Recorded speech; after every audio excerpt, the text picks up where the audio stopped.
Algumas coisas interessantes acontecendo agora nessas últimas horas. Uma é que o governo americano abriu oficialmente uma investigação a respeito do Brasil. É bom, tá? Bota no papel os caminhos pelos quais o governo Donald Trump está pensando o seu ataque. Outra que, enfim, caiu a ficha da família Bolsonaro de que eles deram um tiro no pé. Descobriram.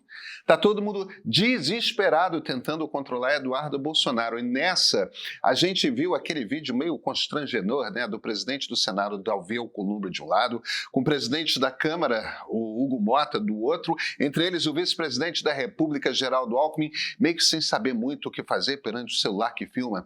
E os dois lá, um do lado do outro, dizendo que estão com Alckmin, que quem tem que negociar esse negócio todo é o executivo, que um ataque ao Brasil não será tolerado.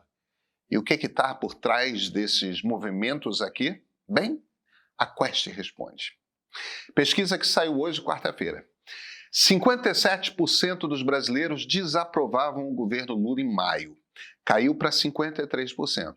A aprovação subiu de 40% para 43%. A diferença caiu de 17 pontos percentuais para 10. Onde aumentou a aprovação de Lula? Entre as mulheres, entre as pessoas com mais de 35 anos, entre as pessoas com ensino superior completo, entre quem mora no Sudeste, entre quem ganha mais de 2 salários mínimos, entre católicos, entre quem não tem Bolsa Família. E olha só, em aprovação de Lula cresceu entre quem não votou nem nele nem em Bolsonaro no segundo turno de 2022. Se esses dados assim soltos não fazem muito sentido para vocês, vamos lá. A aprovação do presidente Luiz Inácio Lula da Silva melhorou na classe média com mais acesso à educação e com perfil ideológico mais centrista. Lula cresceu com a turma que não gosta do PT, Lula cresceu com quem é de esquerda e não é petista, cresceu até com quem se diz de direita, mas não gosta de Bolsonaro. Lula só não ganhou espaço com os bolsonaristas, assim, tipo, mais puro sangue. Mas esses não chegam a 15% de todo o eleitorado.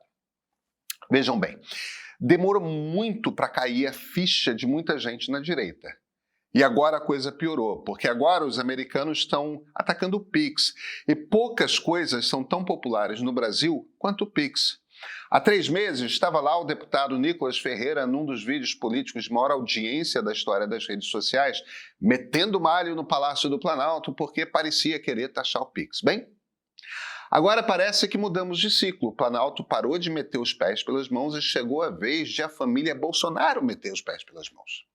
Apenas 2 semanas estava o Congresso Nacional jantando o governo com garfo e faca, falando de independência do Legislativo, sustando decretos presidenciais. Por causa de Eduardo Bolsonaro e de Donald Trump, agora estão os 2 presidentes lá no Legislativo fazendo juras de amor e lealdade ao governo.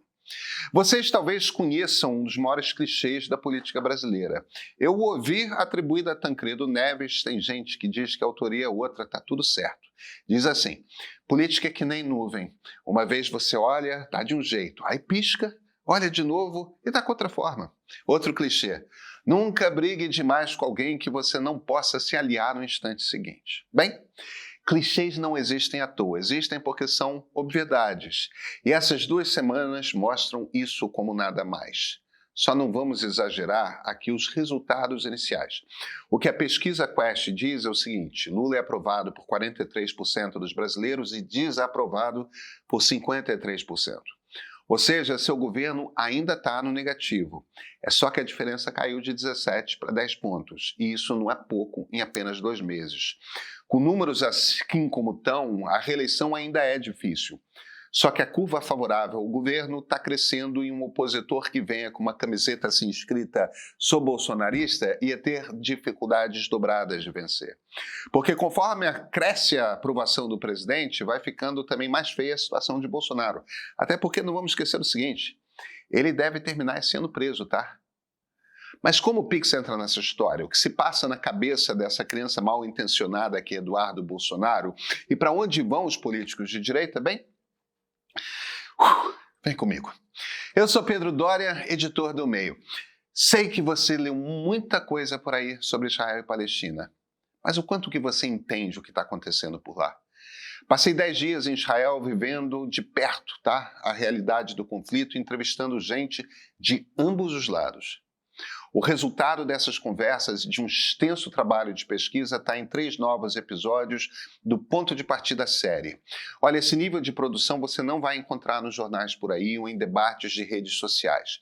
É filmagem 4K, imagens geradas por IA, trilha sonora original e um time com as maiores feras do mercado colocando você no centro dos acontecimentos.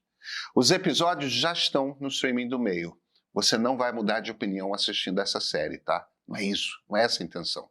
Mas você vai ter muito mais argumentos para sustentar a sua opinião. Você estará muito melhor informado. Assina e viva essa experiência única na tela da sua TV, notebook, smartphone, onde você quiser. E esse aqui, esse é o Ponto de Partida.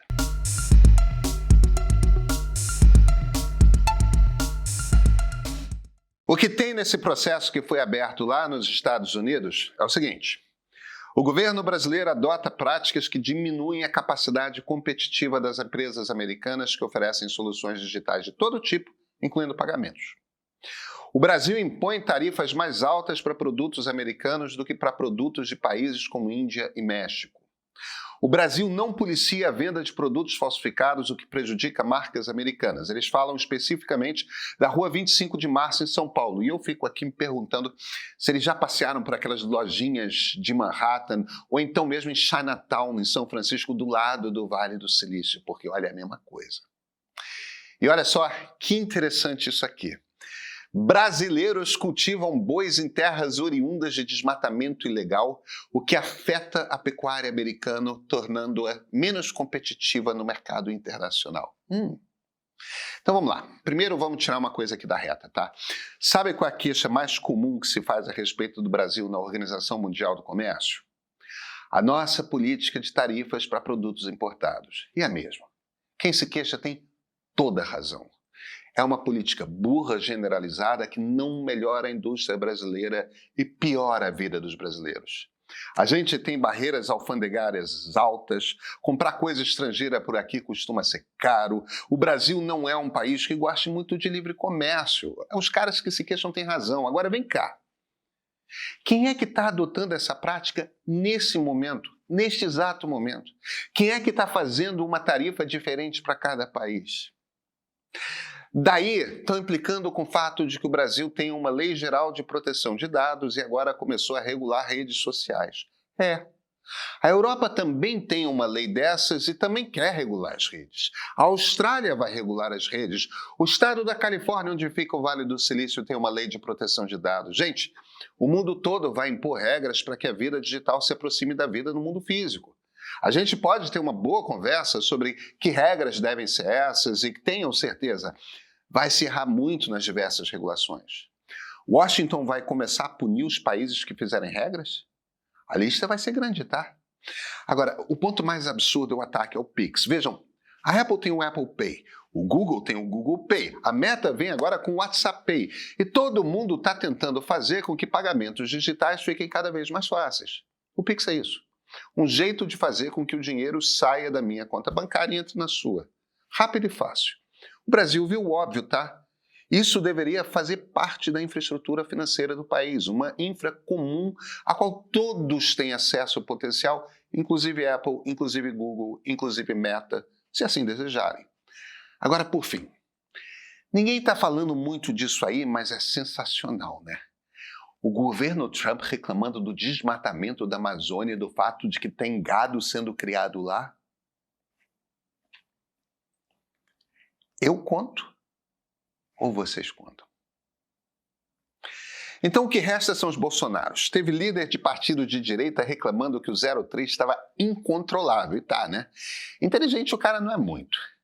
Ele se convenceu de que marcaria um golaço se conseguisse uma grande punição americana ao Brasil. Ele acreditou nisso. Eduardo quer ser o candidato à presidência do bolsonarismo, então está mostrando serviço.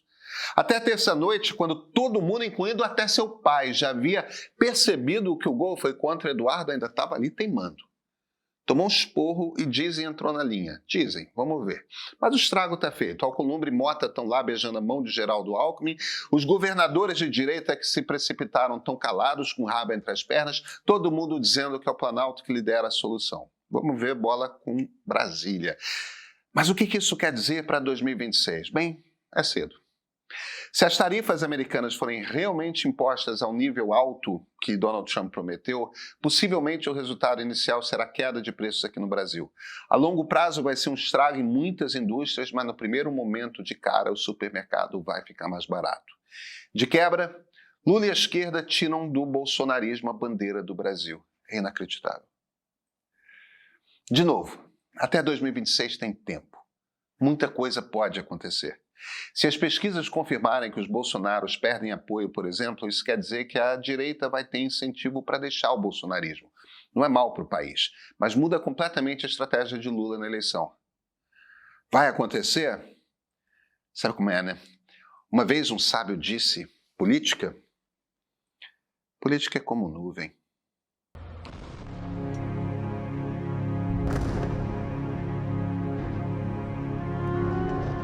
Essa guerra não começou agora.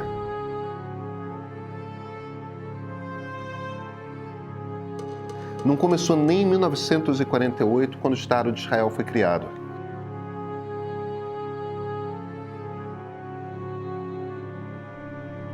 Esses são dois povos que já foram o mesmo e que habitam a mesma região há mais de 3.000 anos. Às vezes em paz, às vezes com atrito, às vezes em guerra.